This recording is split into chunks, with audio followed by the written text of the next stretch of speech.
欢迎来到巴巴娱乐呀频道，请订阅频道，所以大家不要错过当天最热门的新闻。我们今天的时事通讯包括以下内容：诚意沉香如屑，封神演技，从眼神到破碎感，诠释角色灵魂。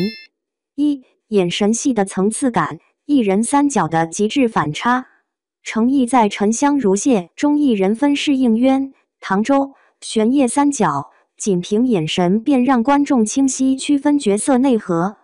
应渊是天界隐忍克制的帝君，目光深邃如寒潭，举手投足间皆是神性的疏离感。唐周作为人间少年侠客，眼神清澈灵动，挑眉扬唇间尽是少年意气；而修罗王玄烨则邪魅狂狷，眼尾微挑时野心与欲望呼之欲出。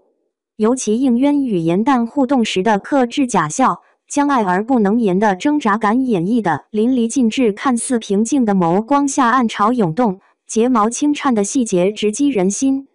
这种用眼神传递角色灵魂的功力，堪称古偶剧演技教科书。二、破碎感美学，吐血戏背后的共情密码。诚意的破碎感在《沉香如屑》中被推向新高度。无论是的牙毒发时蜷缩颤抖的脆弱，还是望穿诀别时嘴角一血却强撑微笑的悲怆，他总能将生理痛苦与精神绝望交织成极具感染力的画面。最绝的是战损戏中，他蓝衣染血立于荒漠，发丝凌乱却眸光如刃，将战神陨落的悲壮与不甘化作一滴滑落脸颊的泪。观众戏称此剧为应渊的100种吐血方式，但每一次吐血都因情绪层次不同而令人揪心，不是为虐而虐，而是用破碎感织就角色命运的史诗感。三、武打美学，行云流水的暴力诗意。诚意的打戏将仙侠剧的飘与武侠剧的实完美融合。应渊执剑时的肃杀凌厉，唐周捉妖时的灵动腾挪，玄烨挥戟时的霸道狠绝，每个角色的武打风格截然不同。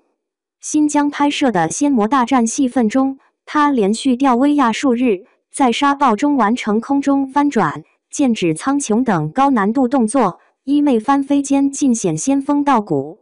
更难得的是打戏中的微表情管理，应渊对战时的冷峻专注，玄烨杀戮时的癫狂快意，让武戏不止于形，更传递魂。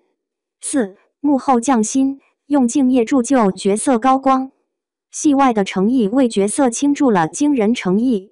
192天的拍摄期内，他每日提前到片场与导演打磨细节。唐周壁咚颜淡的喜剧桥段，他与杨紫即兴加入突然吓唬的演绎，让浪漫场景迸发意外笑点。的牙失明戏拍摄时，他主动要求蒙眼数小时沉浸角色，摸索动作时真实磕碰的细节让画面更具冲击力。在40摄氏度高温的沙漠中，他顶着暴晒完成10余小时微亚戏，收工后仍反复观看回放调整表演。这份对角色的敬畏心，让每个镜头都经得起慢放细品。演技破壁者的诞生。从琉璃到沉香如屑，诚意用实力撕掉了古偶专业户的标签。他让观众看到，仙侠剧不只有套路化的深情，更能通过眼神、动作、细节建构起有血有肉的神话宇宙。当业内还在争论面瘫式演技时，诚意以用层次分明的微表情和教科书级的共情力，为古偶男主树立了新标杆。所谓巨抛脸，从来不只是换套衣服，而是让每个角色在观众心里活成独立的存在。